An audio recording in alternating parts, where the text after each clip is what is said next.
Show में आम इंतखाबात, मुल्क में सियासी पोलराइजेशन में इजाफा,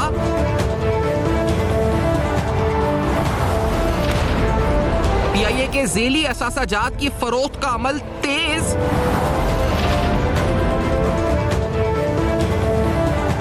गुज़िश्ता 4 माह में 3 अरब 81 करोड़ डॉलर का गैर मुल्की कर्जा लिया गया।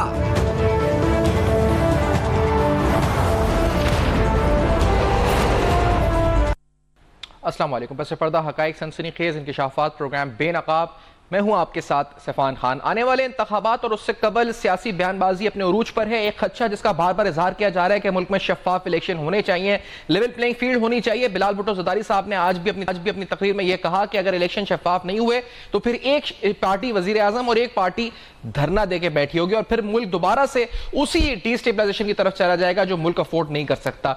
यही और मुल्क की मौजूदा सियासी और इंतखाबी जो इस वक्त हलचल है, इस पर गुफ्तगू करने के लिए उस्मा करदार साहब प्रोग्राम में साथ मौजूद हैं नून लीग से, और कंवर दिलशाद साहब साबिक secretary election commission of Pakistan तहफूज़ साबिक पीपल्स पार्टी से साथ होंगे, जिसके बाद हम माशी हवाले से भी प्रोग्राम में आगे चल के गुफ्तगू करेंगे। लेकिन कंवर दिलशाद साहब, पहले आपकी तरफ स्ट्रेट फॉरवर्ड आते हुए, क्योंकि बड़ी अहम बात है, आज मैंने आपका भी कॉलम पढ़ा, पंजाब में ब्यूरोक्रेसी के हवाले से जो DROs की अपॉइंटमेंट है, आपने एक उनसर की निशानदेही की कि उस्मान बुज़दार के बाद साल 2018 के बाद उधर पैसों का मामला आ गया, यानी पोस्टिंग्स के अंदर उस्मान बुज़दार ने पैसों के मामला चलाए। तो क्या वहां जो ब्यूरोक्रेसी है उसका माइंडसेट चेंज हो गया? क्या हुआ कवल शाह साहब, ये फरमाइएगा जरा। देखो, बात यह है कि जो चीफ इलेक्शन कमिश्नर साहब जो है, जब उनका ताल्लुक ब्यूरोक्रेसी से रहा है, वो तमाम ब्यूरोक्रेट्स को जानते हैं, उनके तमाम के मामले में उनको बाखबर हैं वो। तो उनके ज़ाहिर है कि जो उस्मान अपने बुज़दार के वक्त में जो पैसों के रेल पेल के जरिए ट्रांसफर हुई हैं या प्रमोशनें हुई है, सारी लिस्टें मौजूद हैं चीफ सेक्रेटरी के पास। चीफ सेक्रेटरी पंजाब के पास हर चीज मालूम है। एक दूसरे के कुलीग होते हैं, उन्हें पता होता है कि पैसा कहाँ खर्च हुआ, किसने पैसा देकर अपनी पोस्टिंग करवाई है और किन को उनको जगह, लोगों को OSD बनाया गया ताकि वो जगह खाली हो जाए। तो सब पता है पूरी ब्यूरोक्रेसी को। तो इसलिए अब इलेक्शन कमीशन ने ख्वाहिश अपने जो लिस्टें बना रहे हैं, उनमें ऐसे वो शख्स जो उस्मान बुज़दार के जमाने में फायदा उठाया गया था ब्यूरोक्रेसी में, उनको इलेक्शन के ड्यूटी से बिल्कुल अलग रखा जा रहा है। और जहां जहां ब्यूरोक्रेसी की जो रिटर्निंग ऑफिसर या डिस्ट्रिक्ट रिटर्निंग ऑफिसर की अपॉइंटमेंट हो रही है, तो चीफ इलेक्शन कमीशन पूरे एक एक ब्यूरोक्रेट को जानते हैं, उसका सारा रिकॉर्ड है, 25 साल का, 28 साल का, 20 साल का सारा रिकॉर्ड भी चेक कर रहे हैं। इसमें कोई किसी किस्म का कोई सियासी झुकाव या कोई फायदा, कोई खुशामद या कोई सिफारिश नहीं की गई। तो बड़ी मोहतात अंदाज से उनकी पोस्टिंग ट्रांसफर होने वाली है एज ए ट्रेनिंग ऑफिसर, इसलिए हमने इशारा दिया है। दूसरी बात ये कहना है कि जी हमारे सियासी जमातें कहती है जी इलेक्शन शफाफ होगा, तो आप बड़े जरूरतमंद तरीके से बात करते हैं, बड़े इस लिहाज से मैं आपकी बड़ी कदर करता हूँ। तो आप उनसे ये पूछें सियासी जमातों से कि आपको तजवीज़ दे रहे हैं इलेक्शन कमीशन में कि जनाब शफाफ इंतखाबात के लिए क्या रास्ता अख्तियार करे। मैं ज़बानी बातें करना ये तो दुरुस्त नहीं होता। आप तो बात पूछे उनसे कि ये इलेक्शन कमीशन को पास जाए, कहेंगे जनाब ये हमारी सिफारिशात है, ये हमारी तजावीज़ है, इसके मुताबिक आप शफाफ इंतखाबात की तरफ कदम बढ़ाएं। तो सिर्फ बयान अच्छा, आप ये कह रहे हैं शाह साहब, आपने इसमें हवाला तारीख से भी दिया है कि इससे पहले भी सिविल इंटेलिजेंस को इस्तेमाल किया था भुट्टो साहब ने गालिबन, जिसमें आपने हवाला दिया था कि उन्होंने जो DROs थे उनको वेरीफाई किया था, उनकी स्क्रूटनी की थी, उसके बाद अपॉइंटमेंट हुई थी। तो ये इस दफा भी प्रोसीजर हो रहा है कि उनको बाकायदा उनका रिकॉर्ड चेक करके उसके बाद अपॉइंटमेंट हो रही है। लेकिन यानी आप ये कह रहे हैं कि इलेक्शन कमीशन भरपूर कोशिश कर रहा है कि कहीं कोई उंगली ना उठ सके इसके ऊपर, इस पूरे प्रोसेस के ऊपर। जी हाँ, दुरुस्त फरमाया आपने। इलेक्शन कमीशन बड़ी कोशिश कर रहा है कि तो इसी अंदाज से ब्यूरोक्रेसी का उनके पास तजर्बा है, जिस अंदाज से ब्यूरोक्रेसी दबाव में आती है वो वक्त नहीं है, और ब्यूरोक्रेसी दबाव में नहीं है। और ब्यूरोक्रेसी जो है बड़ी ईमानदारी से, हमारा अपना ख्याल, मैं खुद पंजाब गवर्नमेंट का हिस्सा हूँ, मैंने ब्यूरोक्रेसी को बहुत नजदीक से मैं देख रहा हूँ, तो उनका कोई किसी तरह सियासी झुकाव नहीं है, उन्हें इंतखाबात करवा के इस तरफ हो जाना है। इस लिहाज से ये पहली दफा ऐसा हो रहा है कि ब्यूरोक्रेसी बिल्कुल गैर जानदार है, पंजाब की हद तक तो मैं कह सकता हूँ, लेकिन बाकी सूबों से मेरा वास्ता नहीं पड़ा। लेकिन पंजाब में तो बाकायदा ब्यूरोक्रेसी जो है ना तहिया कर लिया है कि हमने किसी पार्टी के किसी के इशारे पर कोई काम नहीं करना, हमने बिल्कुल जो इलेक्शन कमीशन की हदायत है उसके मुताबिक काम करना है। और प्रिजाइडिंग ऑफिसर की स्टाफ की अपॉइंटमेंट हर चीज जो है वो बड़ी देखभाल से की जा रही सही, है। ठीक है। दूसरी निशानी आपने की है कि उस्मान बुजदार के वक्त में, क्योंकि उस्मा करदार साहब हैं कि उस्मान बुजदार साहब ने करप्ट किया ब्यूरोक्रेसी को, बेसिकली माइंडसेट उनका चेंज किया और उनको जो है शॉर्टलिस्ट किया जा रहा है, अलग किया जा रहा है। उस्मा करदार साहब, आप कुछ कहना चाहेंगी इस बारे में प्लीज, इस पहले इस इशू के ऊपर? हाँ बिल्कुल, शॉर्टलिस्ट करके अलग किया जा रहा है, अलग किया जा रहा है। ठीक है जी, उस्मा साहब प्लीज आप इस पे आप कुछ जी जी जी स्टेफान, बहुत शुक्रिया आपने मुझे इनवाइट किया। देखिए, ये तो अब जुबान से नाम है, हर एक को पता चल गया है कि उस्मान बुजदार के जो 3.5 साल थे करप्शन के, वो अरूज के साल थे। कोई ऐसी पोस्टिंग ट्रांसफर नहीं थी जिसपे रिश्वत ना चल रही हो और जिसपे पैसे ना बनाए जा रहे हो। वो ताहिर खुर्शीद, उनके प्रिंसिपल सेक्रेटरी जो थे, वो खुद अपने हाथों से ये पैसा लेते थे और ये फराग गोगी और गुजर के अकाउंट्स में मनी लॉन्डर होके बाहर जाता था। तो अब इसको रिपीट करने की तो जरूरत नहीं है। मुझे बड़ी खुशी हुई है कमल दिलशाद साहब ने जो अभी आपको सारी डिटेल बताई है। हम सब चाहते हैं, देखें, हाँ, पाकिस्तान उतना ही मजबूत है जितने उसके इदारे मजबूत हैं और हमें अपने इदारों के ऊपर जो है वो इत्मीनान होना चाहिए। अगर हम उनको मुतनाज़ा बनाएंगे तो फिर हमारी जग हसाई होगी। मुझे समझ नहीं आती है कि हमारी जो सियासी जमातें हैं और उनके खास तौर पे जो लीडरान हैं, जब अपनी मर्जी के मुताबिक कोई बात होती है तो फिर तो जनाब बड़ी वो खराज तहसीन पेश किया जाता है इलेक्शन कमीशन को, और जरा थोड़ा सा अपनी मर्जी के मुखालिफ कोई बात हो जाए तो उसके बाद जनाब वो रोना पीटना डाल देते हैं। तो ऐसे तो बात नहीं होती है ना। आपको जो राजा साहब हैं, कमर दिलशाद साहब तो कह रहे थे कि सिर्फ पंजाब की हद तक वो क्योंकि वो यहाँ से वाकिफ हैं, बाकी कह रहे हैं शायद ये तकरीबन दूसरे सूबों में भी ये होता होगा। लेकिन राजा साहब तो सिर्फ पंजाब तक महदूद नहीं है ना, तो पूरे पाकिस्तान के इलेक्शन कमिश्नर हैं। तो अगर वो यहाँ पे इस तरह से एक साफ और शफाफ तरीके से एक सिस्टम को इंट्रोड्यूस करने की कोशिश कर रहे हैं, तो जाहिर है बाकी जो सूबे हैं उनमें भी वो उसी तरह से सिस्टम जो है वो एक ऐसा होगा कि हर एक को इत्मीनान हो, हर एक महसूस करे कि जी हम एक साफ और शफाफ इलेक्शन की तरफ बढ़ रहे हैं। अब मैं एक छोटा सा एग्जांपल आपको देना चाहूंगी। आपने मुझसे सवाल तो नहीं किया, लेकिन मैं आपको कल जो जरदारी साहब की स्टेटमेंट थी और जो आज बिलावल साहब की स्टेटमेंट थी, मैं मशवरा देना चाहूंगी कि बाप बेटा जो हैं जब घर जाते हैं, अगर इनकी मुलाकात होती है तो कम से कम आपस में मशवरा तो कर लिया करें कि उन्होंने क्या स्टेटमेंट देनी है। कल मैं बड़ी खुश थी जब जरदारी साहब ने कहा कि जी हमें इलेक्शन कमीशन पे पूरा एतमाद है कि साफ शफाफ इलेक्शन कराएंगे, और आज बिलावल साहब फरमा रहे हैं कि साफ शफाफ इलेक्शन नहीं होंगे तो एक धरने में होंगे और एक फलाना। भैया खुदा का खौफ कर लें, कुछ तो आप अपने इदारों को इज्जत कर लें, उनका थोड़ा सा ख्याल रखें। वो उन्होंने ये भी कहा है कि हम पीछे चले जाएंगे, बल्कि उन्होंने ये तक कहा है कि अगर साफ शफाफ इलेक्शन नहीं हुए उस्मा साहबा, तो उन्होंने कहा फिर इलेक्शन कराने का फायदा ही नहीं है, क्योंकि फिर इलेक्शन के बाद एक पार्टी धरना दे रही होगी और एक पार्टी जो है वो बैठ के वजारत उज़्मा में होगी, और फिर उसके बाद मुल्क के वही हालात हो जाएंगे जो हमने देखा कि 2013, 14, 15, 16, 17 फिर ऑनवर्ड्स हमने देखे थे। जरदारी साहब की स्टेटमेंट एग्जैक्टली उन्होंने तो भरपूर एतमाद का इजहार किया इलेक्शन कमीशन पे। आज बिलावल साहब को फिर जो है फिर गश पड़ने शुरू हो गए। तो खुदा गुड कॉप बैड कॉप खेलना बंद कर देना। क्यों ये पाकिस्तान के सिस्टम के साथ खेलते हैं? आप क्यों पाकिस्तान के इदारों के ऊपर उंगलियां उठाते हैं बार बार? उनको अपना काम करने दें, वो बहुत आसान तरीके से अपना काम कर रहे हैं, और हमें जो है अपनी तैयारी करनी चाहिए। हमें अपनी जो एक कैंपेन है उस पर गौर करना चाहिए इस वक्त। सही। अच्छा, बिलावल भुट्टो साहब ने और जो कहा था जमहूरियत के हवाले से, ये स्टेटमेंट तो नहीं जो और उन्होंने मजमूई तौर पे इस तकरीर में कहा था, अगर हम थोड़ा सा सुना का हिस्सा, इसके बाद उन्होंने फिर ये जिक्र भी किया था कि जो है इलेक्शन अगर हुए तो एक पार्टी धरना देगी और एक वजारत उज़्मा एंजॉय करेगी। क्या उन्होंने कहा था, लेकिन उससे पहले क्या कह रहे थे?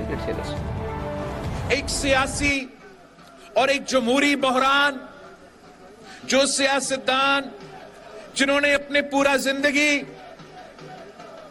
जमहूरियत के लिए, जमहूरियत की जदोजहद में गुजारे हैं, आज वो मायूस हैं।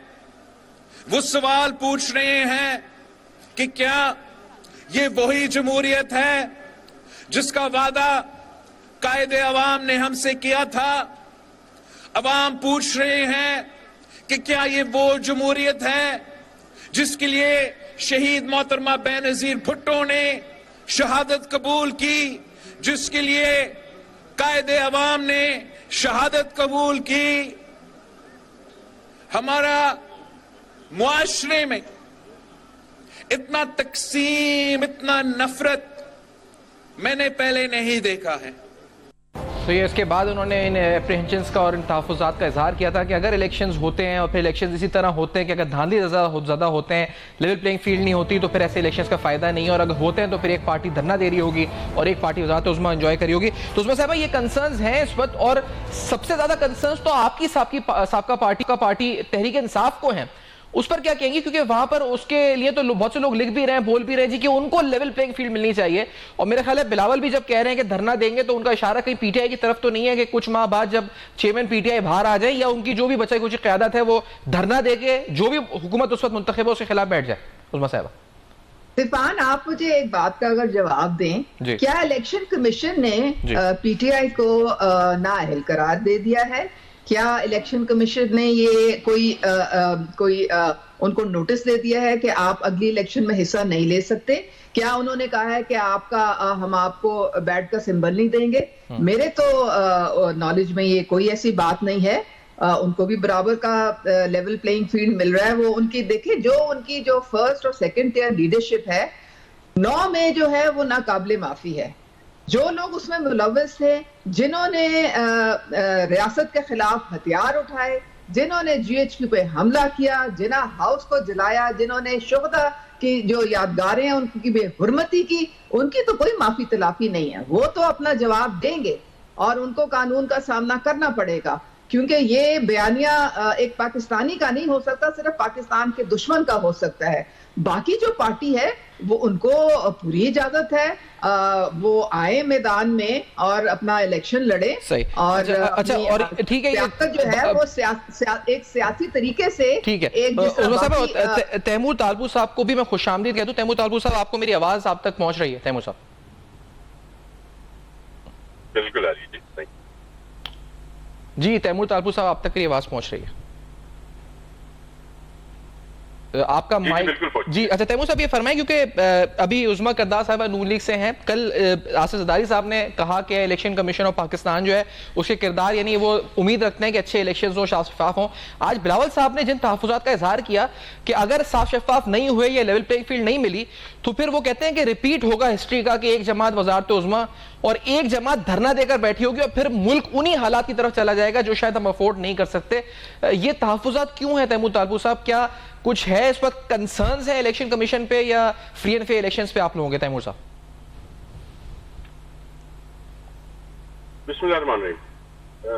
मैं समझता हूं कि अभी तक जो किरदार रहा है वो मुस्बत रहा है, और जब भी हमने इलेक्शन कमीशन से बात की है तो उन्होंने मुस्बत जवाब दिया है जी। हमारी मेन जो डिमांड थी वो ये थी कि हमें इलेक्शन टाइम पे चाहिए और हमें इलेक्शन की डेट चाहिए, तो वो भी अल्हम्दुलिल्लाह हमारे कहने पे ना हुआ तो कम से कम सुप्रीम कोर्ट के हुक्म पर, सुप्रीम कोर्ट के अहकाम पर उन्होंने 8 फरवरी की डेट हमें दे दी।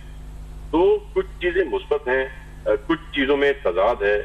पंजाब में डेवलपमेंट स्कीम्स पुरानी चल रही हैं, सिंध में डेवलपमेंट स्कीम्स जो हमारी रोक दी गई हैं, पंजाब में सब अपने ऑफिसर्स अपनी मर्जी से लगा के बैठे हुए हैं, और सिंध में बजाय इसके कि सिंधी कोई सिंध का ऑफिसर लगाए, अपने पंजाब से जो है चीफ सेक्रेटरी और IG भेजा हुआ है। तो ये कुछ चीजें कंसर्न्स हैं, पर हम होपफुल हैं कि इंशाअल्लाह ताला इलेक्शंस होंगे, टाइम पर होंगे, ट्रांसपेरेंट होंगे और फेयर एंड फ्री होंगे।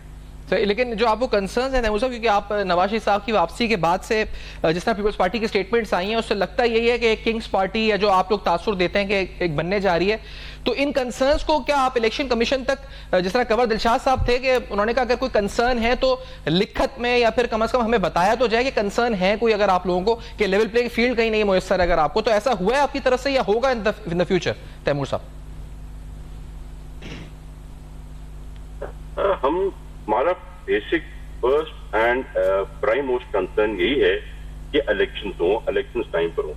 लेवल प्लेइंग फील्ड के बगैर पाकिस्तान पीपल्स पार्टी ने हर इलेक्शन लड़ा है, जीता है, मुकाबला किया है। तो लेवल प्लेइंग फील्ड हमें मिले या हमें ना मिले, या कोई किंग्स पार्टी को सपोर्ट किया जाए, हम वो सब बर्दाश्त करने को भी तैयार हैं ऑन द सिंपल बेसिस कि इलेक्शन टाइम पर है। सही। जी उस्मा साहब, आपने सुना ये तो इस वक्त तैमूर तालपुर साहब कह रहे हैं कि वो अब तक जो हो रहा है कुछ चीजें नेगेटिव हैं, लेकिन ओवरऑल वो कहते हैं कि उनको लगता है कि उम्मीद है कि बेहतर इलेक्शन हो और जो भी हो कि इलेक्शंस हो जाए वक्त के ऊपर। उस्मा करदा साहब, आपकी पार्टी का भी यही मौकिफ है? सिफान, बड़ी मुनासिब बात की है तैमूर साहब ने, और मेरे ख्याल में ऐसे ही एटीट्यूड और होना चाहिए हमारा आने वाली इलेक्शंस की तरफ, बिल्कुल। लेकिन मुझे एक बात इनकी समझ नहीं आई, अगर ये क्लैरिफाई कर दें कि ये बार बार किंग्स पार्टी किसको कह रहे हैं। अगर तो इनका इशारा मुस्लिम लीग नून की तरफ है तो मैं इनको याद दिलाती चलूं कि इस वक्त पाकिस्तान की सबसे बड़ी और सबसे मुनज़्ज़म पार्टी और सबसे पुरानी पार्टी जो है वो पाकिस्तान मुस्लिम लीग नून है, और ये चारों सूबों में है और ग्रास रूट लेवल हर यूसी लेवल तक है। तो मुझे नहीं समझ आती कि ये किसको किंग्स पार्टी कह रहे हैं, या तो इनकी कोई डेफिनेशन मेरी डेफिनेशन से मुख्तलिफ है। तो प्लीज काइंडली ये क्लैरिफाई कर दें कि ये कहना क्या चाह रहे हैं। हम तो एक सियासी जमात हैं और हम तो आपको उन्होंने कहा है किंग्स पार्टी, इस गुफ्तगू में तो मैंने नहीं सुना। तैमूर तालपुर साहब, आप कह रहे हैं किंग्स पार्टी होगा, कह रहे हैं तो क्यों कह रहे हैं तैमूर साहब? मैं समझता हूँ कि इस्तेकाम पाकिस्तान पार्टी किंग्स पार्टी है। मैं समझता हूँ काफी किंग्स पार्टी थी। मैं समझता हूँ पाकिस्तान पीपल्स पार्टी पैट्रियट जो कि खत्म हो गई किंग्स पार्टी। मैंने नून लीग की बात किंग्स पार्टी के लिहाज से नहीं की, हालांकि आजकल आप फेवरेट हैं सबके। नून लीग आज सबकी फेवरेट है, अवाम के अलावा लोगों की फेवरेट है। अच्छा। और बड़ी सपोर्ट है उनको। हम तो उन लोगों में से थे जो शुरू से रिक्वेस्ट करते थे, एडवाइस करते थे, मेरी लीडरशिप एडवाइस करती थी नियाज साहब को कि आए, और आज वो वापस आए हैं, वो मुल्क में हैं, वो इलेक्शन कर रहे हैं, हम उनको वेलकम करते हैं। हम सियासी जमातें हैं, इंशाल्लाह ताला मुकाबला करेंगे आपका, और ये जमहूरी हक है किसी का। तो मैं किंग्स पार्टी नहीं समझता नून लीग को। बहुत पुरानी पार्टी है, बड़ी इनके साथ भी ज्यादतियां हुई हैं पिछले दौर में, पीटीआई के दौर में। पर ऑफकोर्स मैं ये समझता हूँ कि फेवरेट आप अवाम के अलावा दूसरों पे भी जरूर हैं। तो किंग्स पार्टी मैंने इनको नहीं कहा था, मैं अपनी बहन उस्मा साहबा को। अच्छा उस्मा साहबा, ये फेवरेट मतलब वही लाडला मतलब कह रहे हैं आप कि हैं आप किंग्स पार्टी नहीं है लेकिन फेवरेट हैं जरूर, और उन लोगों के फेवरेट हैं जो मायने रखते हैं मेरे ख्याल से ये उस्मा साहब। अच्छा सिफान, बात करते हैं और अभी भी इन्होंने बात चीजें देखे। मैं आपसे पूछना चाहती हूँ कि 20 साल में जितनी नाइंसाफियां और जितनी माजी की नाइंसाफियों का जिक्र कर रहे हैं, आपने सुना वो कह रहे हैं कि गलत हुआ आप लोग साथ। तो आप मुझे ये बताएं कि वो लाडलापन इनको कहाँ नजर आ रहा है? हमें भी तो दिखाए ना वो किधर नजर आ रहा है। वो एक आए हैं वापस, फौरन वो गए हैं कानून के, उन्होंने अपने आप को सरेंडर किया है, उन्होंने अपने लिए हिफाजती बेल जो है उसके लिए अप्लाई किया जो इनको मिली, जो कि पीछे आपको पता है कि किस तरीके से 2-2, 3-3 मिनट में 14-14 हिफाजती बेल लोगों को मिलती रही। और गाड़ी में बैठे उन्होंने कहा हुजूर आप बाहर भी ना निकले, हम आपकी बायोमेट्रिक यहीं ले लेंगे। तो लाडलापन तो वो होता है। मियां नवाज शरीफ के साथ तो कोई लाडलापन नहीं है। वो तो उन्होंने जितनी मेरे ख्याल में तकलीफें बर्दाश्त की हैं, वो जिनके सामने उनकी बेटी को हथकड़ियां लगाई गई, जिनको कैद तन्हाई में रखा गया, जिनकी जोजा की वफात हो गई लेकिन उनसे बात नहीं किसी से उनको करने दी, तो उनके ऊपर बड़ा जुल्म किया गया है। माजी की नाइंसाफियों को तो तैमूर साहब ने जिक्र किया, लेकिन जो आपने सवाल पूछा नजर कहां से आते हैं लाडले इस वक्त, क्योंकि वो तो फॉलो कर रहे हैं सारा प्रोसीजर लीगल। तो तैमूर साहब कहां से लाडले, क्योंकि आप किंग्स तो नहीं कह रहे लेकिन लाडला अगर फेवरेट कह रहे हैं तो कहां से ये आपको लग रहा है कि फेवरेट है? किस जगह से, किस तरफ, किस जाविये से आप कह रहे हैं तैमूर तालपुर साहब? देखिए जी, मैं किसी बहस में नहीं पढ़ना चाह रहा। हमने देखा है कि क्या हो रहा है, कैसे हो रहा है। हमने देखा है कि सिंध के लिए एक अलग कानून, पंजाब के लिए अलग कानून, बड़े लोग हमारे पास आ रहे थे शमूलियत करने के लिए, बलूचिस्तान से, पंजाब से आए हमारे पास, बिलावल हाउस में मुलाकात करके गए। मुलाकात करने के बाद बड़ी कमिटमेंट करके गए। फिर वो सारे लोग हमसे ट्रांसफर होके नून लीग में चले गए। तो किसके कहने पे गए, कैसे गए, वो तो आपको मुझे पता है। मेरे सिंध के दोस्त हैं जो बड़े अरसे से पाकिस्तान पीपल्स पार्टी के अगेंस्ट इलेक्शन लड़ते थे। ये 4-6 सीटें थी जो ये जीतते थे, वो शहरियार शर हो, असलम अबरो हो, शहरियार मेहर हो, गौस बख्श मेहर साहब हो, अली गौर मेहर साहब हो, सारे पीपल्स पार्टी में आ गए। पर उनको भी यही कहा गया कि आप किसी भी पार्टी में जाए पर पीपल्स पार्टी में आए। तो ये छोटी माइनर चीजें, I don't think this even debatable. ठीक है, हम सियासी लोग हैं, हम सियासी कारकुन हैं, स्टूडेंट है पॉलिटिक्स के, हम ये सारी उम्र देखते आए हैं, देखते रहेंगे, मुकाबला करेंगे। अच्छा तैमूर साहब, दूसरी बात मैं इस कंसर्न पे, इसके अलावा दूसरी कंसर्न जो डीआरओस की तैनाती की है, कंवर दिलशाद साहब ने इस प्रोग्राम में अभी कुछ देर कबल कहा कि पंजाब के अंदर बाकायदा स्क्रूटनाइज किया जा रहा है। उस्मान बुज़दार के वक्त के जो डीआरओस हैं, जो पोस्टिंग के लिए पैसे देते थे, उनको शॉर्टलिस्ट करके अलग कर दिया गया है और उनकी पोस्टिंग उन्हें 110 अजला में नहीं हो रही, और यही शायद प्रोसीजर पूरे मुल्क में फॉलो हो रहा है। सिंध के हवाले से अभी आपने अफसरान की तैनाती का तस्करा किया है कि आपको कुछ तहफ़्फ़ुज़ात हैं, तो क्या इलेक्शन कमीशन गैर जानिबदारी से ये डीआरओस की तैनाती और ये अमल सारा चल रहा है, ये दुरुस्त है ब्यूरोक्रेसी के हवाले से भी खास तौर पे तैमूर साहब? जी, मैं समझता हूं कि इसी तरह से चल रहा है। मेरे कायद, मेरे लीडर सदर जरदारी साहब भी जो है खासे मुतमईन हैं इलेक्शन कमीशन से, उनकी वर्किंग से, और मैं समझता हूं कि चीजें बेहतरी की तरफ गामजन। सही है, आपको लगता है बेहतरी की तरफ गामजन है, लेकिन बिलावल साहब ने कहा है जो कंसर्न है मेरे ख्याल से वो भी जेन्युइन है कि शफाफ हो, वरना फिर कोई धरना देके बैठो। उस्मा साहबा, ये जो जवाब दिया तैमूर साहब ने कि आपने पूछा था कि लाडला कहाँ से लग रहे हैं, तो उन्होंने एक जवाब दिया है अपना कि परसेप्शन यही है। फिर जो ऐसे लोगों के नाम भी गिनवाए जो इलेक्टेबल्स हैं या जो बलूचिस्तान के नाम थे जो उनके पास आने थे, आपके पास चले गए, ये सारे सिम्टम्स हैं जो फेवरेटिज्म के जो नजर आ रहे हैं उनको। उस्मा साहब जी, मुझे तैमूर साहब के दुख का अंदाजा है, क्योंकि हम सारे जानते हैं कि जोड़ तोड़ के बादशाह जो है वो तो जरदारी साहब हैं। अब जाहिर है कि उन्होंने बड़ी जोड़ तोड़ की कोशिश की, और वो अगर सारे लोग उनको ज्वाइन कर लेते पीपल्स पार्टी को बलूचिस्तान से या साउथ पंजाब से, तो वो तो हलाल था सारा। लेकिन अब चूंकि उन्होंने सोचा कि नहीं, हम तो मियां नवाज शरीफ को ज्वाइन करेंगे, तो वो शायद इनको अब हराम लग रहा है। लेकिन मैं इनको एक बात बताती चलूं, देखें, ये सियासी अमल होता है और ये जोड़ तोड़ चलता है। बलूचिस्तान के जितने जो लोग हैं वो इसलिए मियां मोहम्मद नवाज शरीफ के पास आए हैं क्योंकि उन्होंने परफॉर्मेंस उनकी देखी है बलूचिस्तान में। आप देखें 1998, 99 में उनसे कहा गया, इन्होंने जो नाम गिनवाए सिंध के खासतौर पे उन्होंने कहा, उनसे कहा गया कि आपको पीपल्स पार्टी ज्वाइन नहीं करनी, उसके अलावा कोई भी जमात आप ज्वाइन कर लें। ये नाम लेके उन्होंने तैमूर साहब बता रहे थे। आप मुझे बताएं ना, उनको किसने कहा, जरा खुल के बताएं ना। और वो जब जरदारी साहब को मिलने गए थे तो उस वक्त भी किसने उनको कहा था कि जरदारी साहब, देखे ना, एस्टैब्लिशमेंट को क्यों बिला वजह आप बीच में खींचते हैं? ऐसे ना किया करें। आपको पता है कि जो सेंटर में जो गवर्नमेंट होती है, जो लोग समझते हैं कि जी अब नवाज शरीफ के लिए जो एक रेफरेंडम था 21 अक्टूबर को, कि वो चौक हो गया लाहौर, पूरे पाकिस्तान से काफिले आए। उस्मा साहब अगर आप तब पता हुआ है हमसे, तैमूर तालबू साहब कह रहे हैं खुल के कहें कि कौन है, कौन कह रहा था, क्या कह रहा था, खुल के कुछ बता सके तैमूर तालबू साहब, अगर इस पे कुछ आप मजीद। मैं ये कर रहा हूँ कि जो लोग आज नून लीग में बलूचिस्तान से खसूसन गए हैं, कि मैं खुद एक बलोच हूँ, मेरी सियासत जरूर सिंध की है, मैं पानी सिंध का पीता, पर मैं उस बलोच, तो मेरे बड़े अच्छे गहरे ताल्लुकात हैं। जो आज नून लीग में गए भी हैं वो खुशी से नहीं गए, उनको जबरदस्ती भेजा गया है। अच्छा। और मैं समझता हूँ बहुत से ऐसे लोग भी हैं जो अभी तक चुप करके बैठे हुए हैं, क्योंकि वो चाह रहे हैं कि कोई जरा माहौल साजगार हो तो वापस पीपल्स पार्टी में ही आए, और ये इंशाल्लाह ताला होगा। तो मेरी बहन उस्मा साहबा को पता है मैं क्या बात कर रहा हूँ, उनके सामने सारी चीजें ज्यादा कह रहे हैं मेरे ख्याल से।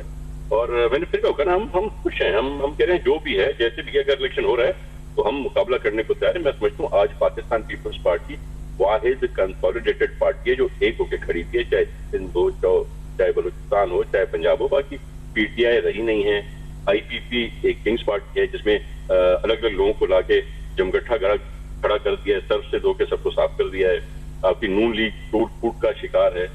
ये वाहिद मुनज़्ज़म जमात आज एक पाकिस्तान पीपल्स पार्टी है जो ग्रास रूट में है, और इंशाल्लाह ताला पंजाब में भी आप देखेंगे कि हम जबरदस्त मार का मारते हैं। तो ये आप कह रहे हैं कंसर्न अब नहीं है। उस्मा साहब आप डिस्कनेक्ट हुई थी, आप कुछ कह रही थी कि ये जो और वो कह रहे हैं कि पता है आपको ज्यादा बेहतर पता है कि कौन कहां से किस तरह से प्रेशराइज हो रहा है और किनको कहा जा रहा है कि नून लीग ज्वाइन करें या ना करें। उस्मा साहब आपका माइक आ रही आवाज आ रही है, मैं बात अपनी मुकम्मल कर लूं? जी जी प्लीज प्लीज। अच्छा, देखें, ये जो ज्वाइनिंग्स होती है ना, ये इसका सियासत का, जमहूरियत का हुस्न होता है। ये सब इस तरह से कोई जो भी अंडरस्टैंडिंग जिस भी जमात की जिसके साथ हो, कोई सीट एडजस्टमेंट हो, ये चलती रहती है। अभी मैं कल ही बताती हूँ कि पीपल्स पार्टी ने एक MQM से लिया है, ज्वाइनिंग ली है, और उससे पहले एक दिन उन्होंने बलूचिस्तान का एक लीडर था उसकी ज्वाइनिंग ली है। इसी तरह हमने भी, हमारी सिर्फ कोई बाप पार्टी नहीं थी, बीएनपी से भी हमारी कुछ ज्वाइनिंग्स थी, कुछ इंडिपेंडेंट्स थे, हमने रईसानी साहब को भी इनवाइट किया है। तो ये तो सब अपना अपना अपना अपना लोग देखते हैं कि जी हमारा कहाँ पे बेहतर किस्म से हम इलेक्शन में आके तो हम एक इलेक्शन लड़ सकते हैं, किस पार्टी के प्लेटफॉर्म से। तो नहीं है, आई एम श्योर जरदारी साहब के साथ और भी कोई लोग आ जाएंगे, मसला नहीं है।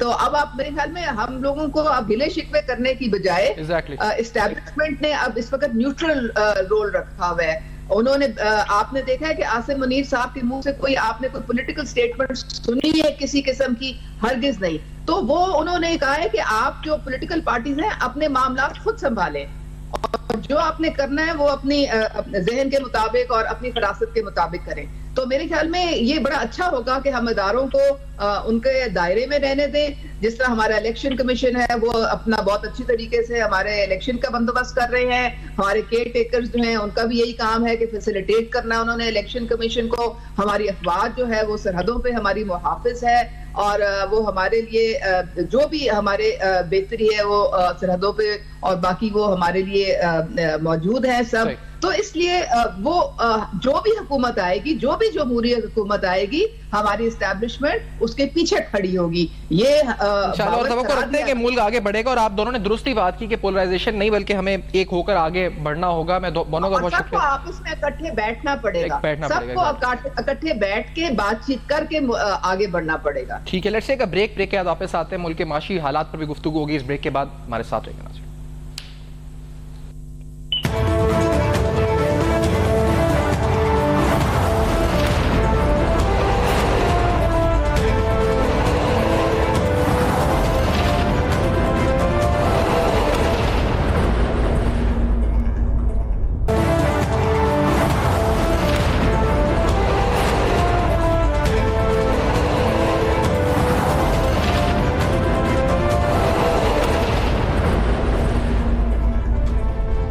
Welcome back. आप देख रहे हैं बेनकाब, और बेनकाब में मुल्क के सियासी हालात पर गुफ्तगू हुई। अब जिक्र थोड़ा मईशत का, क्योंकि इस दौरान IMF की तरफ से भी एक अप्रूवल जो आया $700 मिलियन की इंस्टॉलमेंट का, आगे चल के पाकिस्तान की मईशत क्या रास्ता अख्तियार कर सकती है। आज करंट अकाउंट डेफिसिट के नंबर्स भी आए हैं और साथ साथ आने वाले इलेक्शन से जुड़ी हुई इस वक्त तवक्कात और मुंतखब हुकूमत के लिए क्या नए चैलेंजेस हो सकते हैं, खासतौर पर वो अनटैप्ड पोटेंशियल जैसे डिजिटाइजेशन ऑफ द इकोनॉमी, जिसमें अनडॉक्यूमेंटेड सेक्टर को डॉक्यूमेंट करना, या फिर एक्सपेंडिचर रेशनलाइजेशन, वो किस तरह से मुंतखब हुकूमत कर सकती है। और क्या हम तवक्को कर सकते हैं, क्योंकि रिसेंटली भी IMF की MD की तरफ से ये स्टेटमेंट आई कि पाकिस्तान का सबसे बड़ा मसला यही है कि यहाँ का टैक्स टू GDP रेशो 12% है। कम से कम 15% तो हो, कम से कम कुछ तो इजाफा हो। खासतौर पर वो लोग जो कि अमीर तबका है, जो अफोर्ड कर सकता है, उन पर टैक्स लगे, ना कि उनको मजीद मरात मिले। वो तबका जो कि मुसलसल मरात हासिल करता आ रहा है, वो चाहे टेक्सटाइल हो, वो आपकी मुख्तलिफ लॉबीज हो, उनके अलावा दीगर लोगों को मरात मिले और वो लोग टैक्स दें जिनके ऊपर इस पर टैक्स बर्डन बनता है। डॉक्टर हागा नजीब साहब, साबिक मुशीर वज़ारत खजाना, और डॉक्टर इकरामुल हक साहब माहिर टैक्स उमूर प्रोग्राम में साथ मौजूद है। डॉक्टर इकरामुल हक साहब, आपसे पहले आप आगाज करते हुए, IMF ने भी हमें कहा, आलमी इदारे एक नहीं कई बार खुलकर हमें यह कहते हैं कि आप उन पर टैक्स लगाएं जिन पर टैक्स देना है। क्या आप तवक्को रखते हैं कि एक मुंतखब हुकूमत नए मैंडेट के साथ वो इन रिफॉर्म्स पर काम कर पाएगी? और क्या आपको मौजूदा सियासी जमातों में किसी का ये एजेंडा नजर आया, कोई टॉकिंग पॉइंट्स नजर आए इस तरफ? इकरामुल हक साहब जी शुक्रिया। मेरा ख्याल है कि उनके पास तो कोई भी ऐसी स्टडी नहीं है, ना कि उनके अपनी पार्टीज के अंदर थिंक टैंक है जो टैक्स के अंदर जो एडमिनिस्ट्रेटिव रिफॉर्म्स हैं, क्योंकि ये जो इतनी चीजें हम जिनका जिक्र कर रहे हैं, इसके अलावा पॉलिसी रिफॉर्म्स की जरूरत है, वो तो है नहीं उनके पास। अब ये कोई फ्रेमवर्क बना के जा रहे हैं निगरान हुकूमत, वो भी एक स्टडी की शक्ल में होगा, रिकमेंडेशन की शक्ल में, कि आप एक नेशनल टैक्स एजेंसी का खाका बना रहे हैं, टैक्स पॉलिसी डिवीजन को अलहदा बनाकर उसको मिनिस्ट्री ऑफ फाइनेंस के अंडर करेंगे ताकि FPR जो है वो पॉलिसी ना बना सके।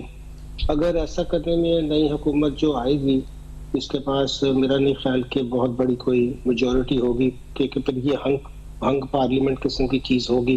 पाकिस्तान में जितनी पोलराइजेशन है, तो वो जो सख्त इकदाम हैं अपने वोट बैंक के खिलाफ, जैसे ट्रेडर्स हैं, वो अब आपको पता है कि PMLN नवाज का खास वोट बैंक है, वो उसके खिलाफ कोई कार्रवाई नहीं करेंगे।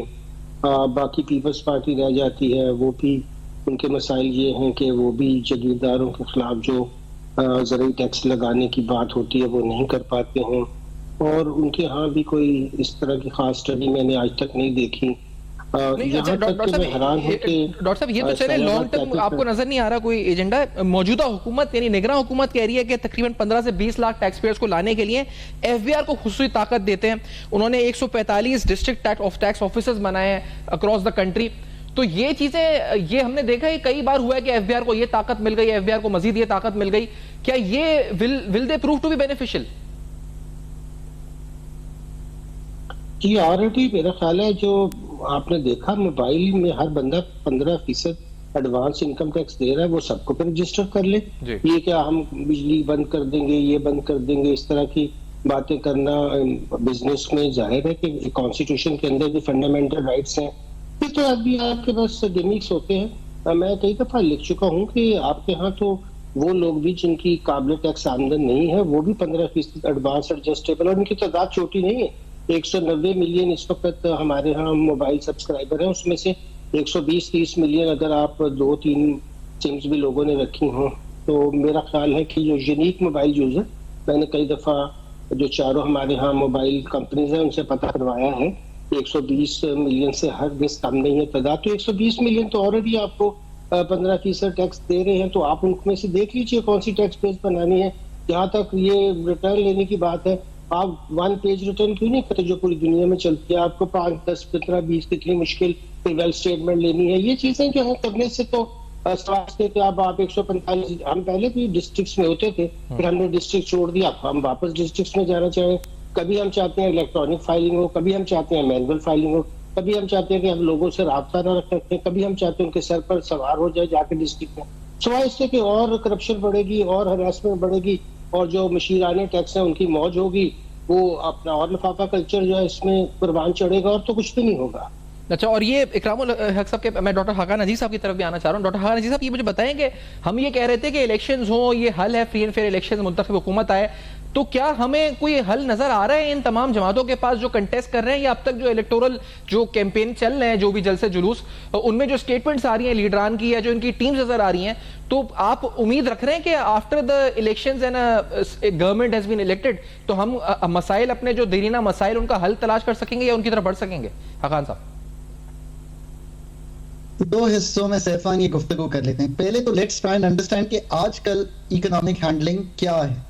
सो इसको बहुत ही आसान लफ्जों में अगर पाकिस्तानियों ने समझना हो तो वो ये है कि एक IMF का प्रोग्राम इन वोग है, उसमें एडजस्टमेंट्स हो रही हैं, प्राइसिंग एडजस्टमेंट्स भी हो रही है, मॉनेटरी टाइटनिंग भी हो रही है, कुछ एक्सपेंडिचर कंट्रोल्स भी हो रहे हैं। उन एडजस्टमेंट्स के साथ मुल्क चल रहा है, जिसकी वजह से कुछ आपका जो खसारा है जो पहले 3 माह का है फिस्कल का, वो हल्का सा कम हुआ है।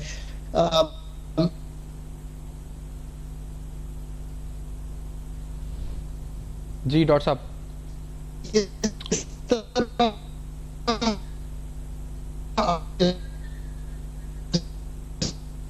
अच्छा डॉक्टर हाकान अजीज साहब को अगर हम रिकनेक्ट कर लें, क्योंकि उनकी आवाज हमें कट कट के आ रही है।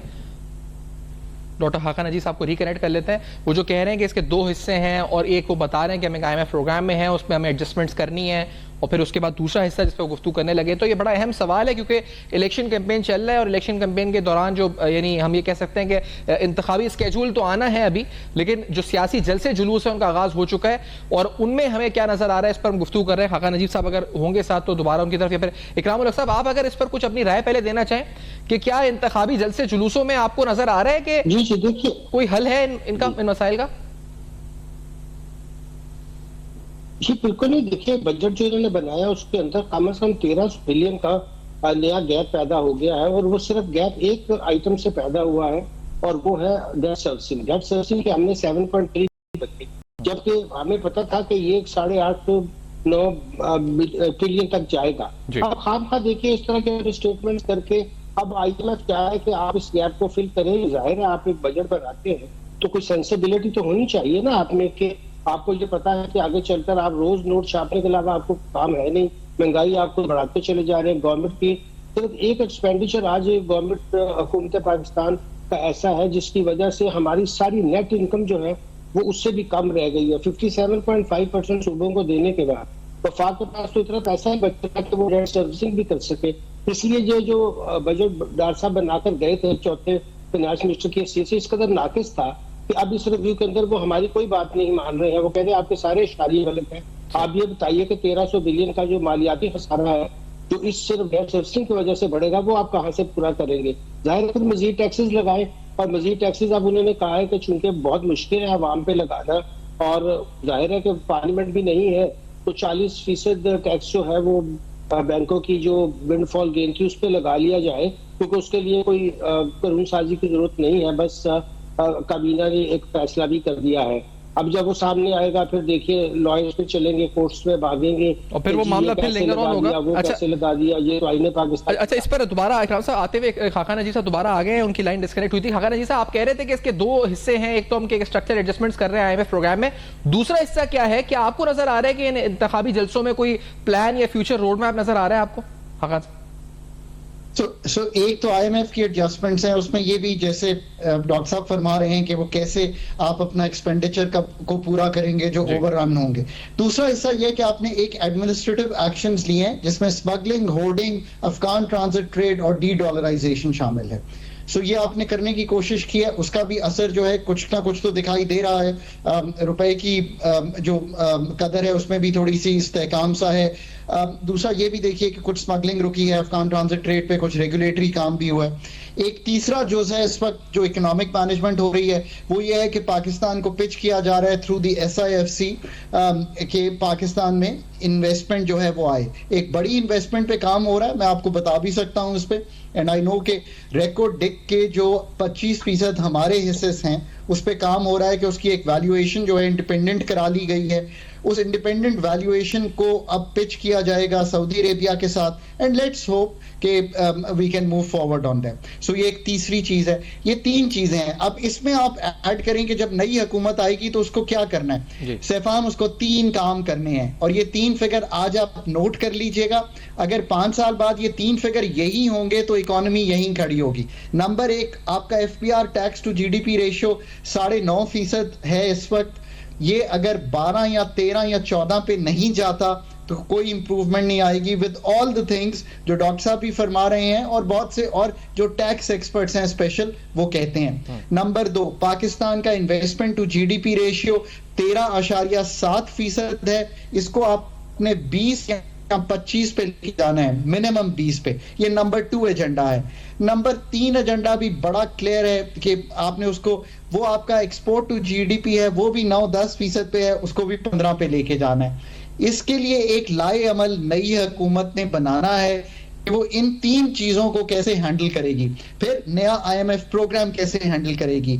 अगर वो ये सारा काम कर पाती है तो ये जो 3 जुज मैंने आपको बताए हैं ये ही ट्रांसफॉर्म होंगे into a new governance structure जो फरवरी 8 के बाद आएगा। नाउ लेट्स सी कि उनकी कितनी तैयारी होती है। मेरा ये ख्याल है कि अभी तक ऐसी तैयारी सामने नहीं आई है जिस पे हम कह सकें कि ये जो सारी गुफ्तगू आज हमने की है वो इसको आगे भी लेकर चल सकते हैं, डीपन भी कर सकते हैं, ब्रॉडन भी कर सकते हैं, और ये जो 3 इंडिकेटर्स मैंने आपके सामने रखे हैं ये करके पाकिस्तान का एक नया प्रोग्राम भी चला सकते हैं। ये काफी अपहिल टास्क होगा आने वाली हुकूमत। एग्जैक्टली अपहिल टास्क होगा। अच्छा, एक चीज जो तरमीम की बात हुई है, इकराम उल हक साहब और खाका नजीर साहब, मैं पहले इकराम साहब आपकी राय ले लूं। ये 18 अमेंडमेंट को की तरमीम की बात मुख्तलिफ जमातों ने, MQM ने शुरू की है, और उन्होंने कहा है कि इसी बुनियाद और इसी शर्त पे हम इत्तेहाद नून लीग से बनाएंगे कि वो आईनी तरमीम करें और जो लोकल गवर्नमेंट्स है उनको एम्पावर किया जाए, फाइनेंशियल एम्पावर किया जाए, direct transfer from the federal government हो, ना कि सूबाई प्रोविंशियल कमीशन को दिए जाएं। और फिर वो 18 अमेंडमेंट के अंदर भी तरमीम की बात कर रहे हैं। तो ये एक रिफॉर्म की बात जो MQM की तरफ से सामने आई है और इस पर बहस भी हुई है, आगे शुरू हुई है। तो व्हाट डू यू थिंक कि क्योंकि ये एक बड़ा एक इशू बनने लगा है आफ्टर द इलेक्शंस, क्योंकि जो ट्रांसफर्स हैं प्रोविंशियल और फिर जो डिस्ट्रिक्ट तक नहीं हो रहे हैं, और खासतौर पे जो फेडरल डिविजिबल पूल है, जो फेडरल के पास अपनी रिसोर्सेज कम पड़ रही हैं, वर्ल्ड बैंक कर चुका है कि ओवरलैप हो रहे हैं एक्सपेंडिचर्स। तो ये रिफॉर्म आपको लगता है कि इलेक्शन के बाद बहस बड़ा जरूरी है इसके ऊपर, इकराम साहब? जी बिल्कुल, ये बहुत बड़ा मसला है कि वफाक के बाद अब 57.5% देने के बाद कुछ बचता नहीं है, और केक का साइज बड़ा करने को सूबे भी तैयार नहीं है। वो टैक्सेस जो उनको दिए गए थे कि वो लगाएं, यानी कि प्रोग्रेसिव टैक्सेस में कैपिटल गेन टैक्स उनके पास गया, वेल्थ टैक्स उनके पास गया, एग्रीकल्चर तो हमेशा से उनके पास था। इन तीनों टैक्सों का भी पाकिस्तान में अच्छा खासा स्कोप है। अब खाकान अब नजीब सही फरमा रहे थे कि इस वक्त 9.5 नहीं बल्कि FBR 8.5 पे खड़ा है। FBR तो बहुत नीचे जा रहा है क्योंकि FBR ने जितनी भी होल्डिंग टैक्सेस से मैक्सिमम करने की टैक्स की एक्सट्रैक्शन वो कर चुका है। इंपोर्ट जब कम होती है उनका टैक्स वैसे कम हो जाता है क्योंकि वो 60% टैक्स इंपोर्ट स्टेज के ऊपर इकट्ठा करने पे बिलीव करते हैं। अब उनके पास कैपेसिटी जो है इन्फोर्समेंट की वो इतनी पुअर है कि इन विद होल्डिंग टैक्सेस से भी वो वर्क बैक करके नहीं दे सकते कि किस आदमी ने इतनी विद होल्डिंग के बावजूद भी अपनी वेल्थ रिटर्न्स में क्यों नहीं जमा करवाई, क्योंकि इनके पास डेटा साइंटिफिक कोई डेटा साइंटिस्ट है ही नहीं है। डेटा इतना ज्यादा उनके पास आता है मगर वो एक जंक है, उसको वो इस्तेमाल नहीं कर पाते हैं। तो FBR तो मेरे ख्याल में ना रिफॉर्म होने के मूड में है और ना हो सकता है। सूबे जो है उनसे भी बुरी सूरत हाल में है, जो वफाक से मिल जाता है उसको उड़ाते हैं, कोई अपनी रिसोर्स मोबिलाइजेशन नहीं। और नीचे जो मकामी सतह के ऊपर मेरा ख्याल में रिसोर्स मोबिलाइजेशन, प्रॉपर्टी टैक्स जैसे वहां से आप हेल्थ का, एजुकेशन का, पूरी दुनिया में वहीं से चलती है, वो हम करते नहीं है। शहरों पे 2-4 बड़े 3-4 शहरों पे पैसा लग जाता है क्योंकि वहीं पे हमारे जो लीडर हैं वो वहाँ के आम पजीर फरमाते हैं। लिहाजा कराची का तो खैर बुरा हाल किया है, वहां तो वो भी नहीं लगा। मगर लाहौर का मॉडल देखिए, सारे पंजाब का पैसा खाने के बाद ये मेट्रो बस और ये ऑरेंज ट्रेन सारा करने के बाद अब डेफिसिट में है माशाल्लाह। ये वो सूबा 130 मिलियन का, ये तो मुल्क नहीं होते दुनिया में इतने बड़े बड़े, यूरोप का कोई मुल्क 130 मिलियन का नहीं है, मगर अपनी टैक्स कलेक्शन उनकी 260 या 65 बिलियन है। आप अंदाजा लगा लीजिए कि किस कदर केयरलेसनेस है ऑन दी पार्ट सबसे बड़े सूबे के। और वहां से उनको 1.56 ट्रिलियन आ जाता है वफाक से, और उसको बस उन्हें ये पता है कि कैसे जाया करना है। वही मैच में दोनों ने रखे हुए हैं, 18 मिनिस्ट्रियों से ज्यादा नहीं होने चाहिए थे 18th अमेंडमेंट के बाद वफाक के, मगर उन्होंने वही मिनिस्ट्रियां रेप्लिकेट की हुई है वहां पे। हाल तीनों का ये है, मेरी निचली सतह पे तो बिल्कुल ही कुछ नहीं है, ये जिसे हम 3rd tier ऑफ गवर्नमेंट कहते हैं, और प्रोविंशियल गवर्नमेंट्स बिल्कुल ही रिस्पॉन्सिबल है। ऊपर वफाक का जो बुरा हाल है वो हम सब जानते ही हैं, और वो नहीं चाहते कि वहाँ जो बड़े बड़े उनके परक्विजिट्स हैं, जो बड़े बड़े VIPs के खर्चे हैं वो कम हो, और वो खर्चे कम नहीं होंगे तो हम लोन लेते रहेंगे, डेट सर्विसिंग बढ़ती रहेगी।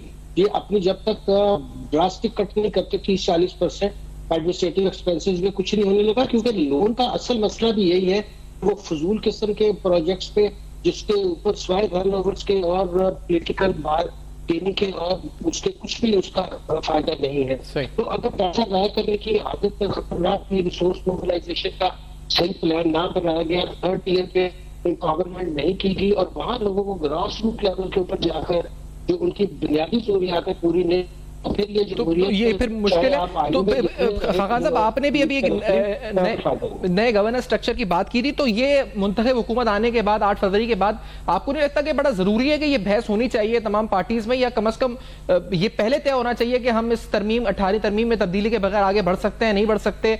जो सूबों के पास जा रहा है, वफाक के पास कितना बच रहा है, और फिर मकामी हुकूमतों के पास कितना जा रहा है, ये नया फॉर्मूला जब तक तय नहीं होते बहुत मुश्किल हो जाएगा आगे इस वक्त गवर्नेंस करना, सूबे के लिए भी, वफाक के लिए भी और मुकामी हुकूमतों के लिए भी। खाकान साहब सैफान देखें ना, स्टार्टिंग पॉइंट जो है, लास्ट टाइम भी मेरी आपकी ये बहुत क्लैरिटी से बात सामने आई थी, expenditure reform at the federal level है।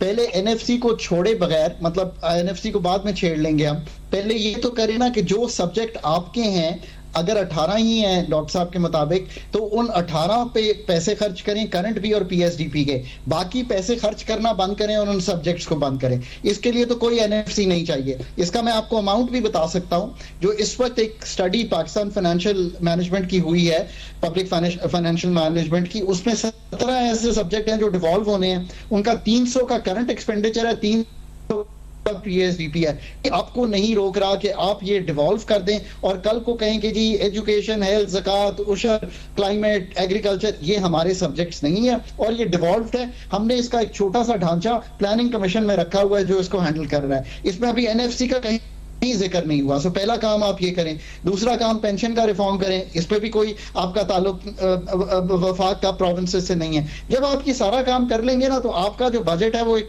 बिल्कुल मुख्तलिफ लगना शुरू हो जाएगा। अब आप आएंगे, आपने प्रोविंसेस के साथ शेयर क्या करना है। अभी NFC की बात भी नहीं आई। आप एनएफसी के अलावा प्रोविंसेस को कहें कि आपने इनकम सपोर्ट प्रोग्राम में 467 अरब है, 233 अरब रुपए शेयर करने, अगेन क्योंकि पॉवर्टी जो है, ये जो सारा काम है ये अगेन प्रोविंसेस के पास है, तो उसकी शेयरिंग शुरू करें, इलेक्ट्रिसिटी सब्सिडी की शेयरिंग शुरू करें। जब आप ये सारा काम कर लेना सैफान, तो फिर आप आइएगा एनएफसी की गुफ्तगू करने के लिए, और उसकी गुफ्तगू भी बड़ी सादा है। उस पे यह है कि हमने बहुत दफा कहा है, actually there is nothing new that we are doing.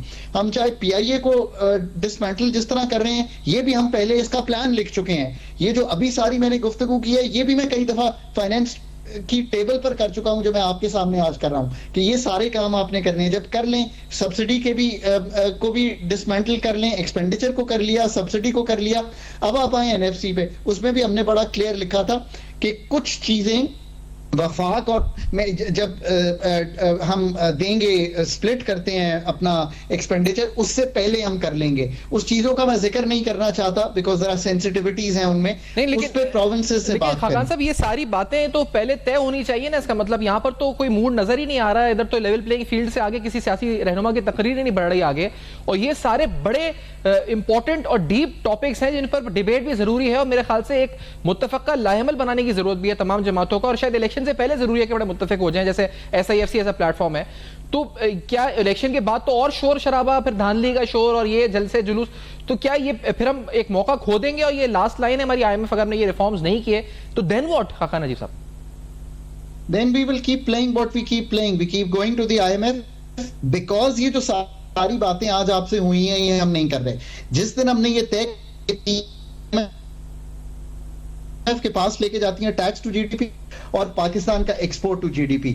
अब एक्सपेंडिचर इन इट सेल्फ बहुत बड़ा रिफॉर्म बन गया, बिकॉज जो फिस्कल का खसारा है, जो कि जड़ है इस सब प्रॉब्लम की, वो आ ही हमारे एक्सपेंडिचर से रहा है। एक अब आगे चल रहे, अब डॉक्टर साहब ने बताया आपको कि 7,300 आपने रखा था मार्कअप का, अब वो चला गया है कहीं 8,500 के करीब। अब डेट की रीप्रोफाइलिंग पाकिस्तान की होने वाली है, कई लोग उसको रीस्ट्रक्चरिंग कहते हैं, मैं जरा शॉर्ट हूं अभी भी रीस्ट्रक्चरिंग पे। अब वो काम भी होने वाला है, उसका भी एक जो खाका है वो इन्होंने ही रखना है ना, जो जिन्होंने हुकूमत संभालनी है। पर सैफान, बात तो सारी ये है कि ये सारे तो बड़े टेक्निकल काम है। आप मुझे ये तो नहीं कह सकते ना कि मैं जाके कहीं न्यूक्लियर साइंटिस्ट बन जाऊं, मैं तो सोशल साइंटिस्ट हूं मेरे भाई। तो मैं तो आपको इकोनॉमिक्स, मैक्रो इकोनॉमिक्स, बजटिंग यही समझा सकता हूं, इसी पे गुफ्तगू कर सकता हूं। मैं एंकर भी नहीं बन सकता, मैंने जर्नलिज्म में भी डिग्री नहीं की हुई।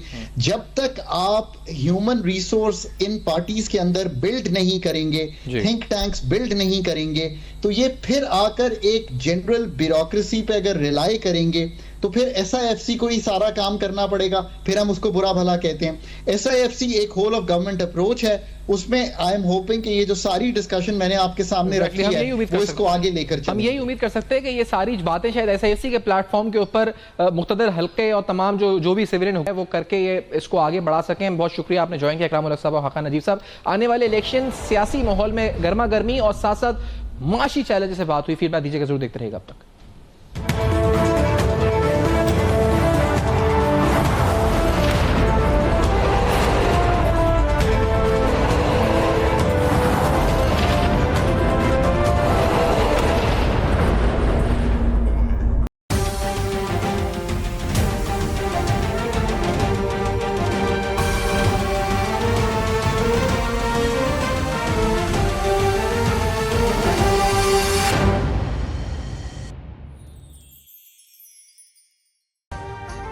अभी सब्सक्राइब करें ताकि कोई खबर रह न जाए।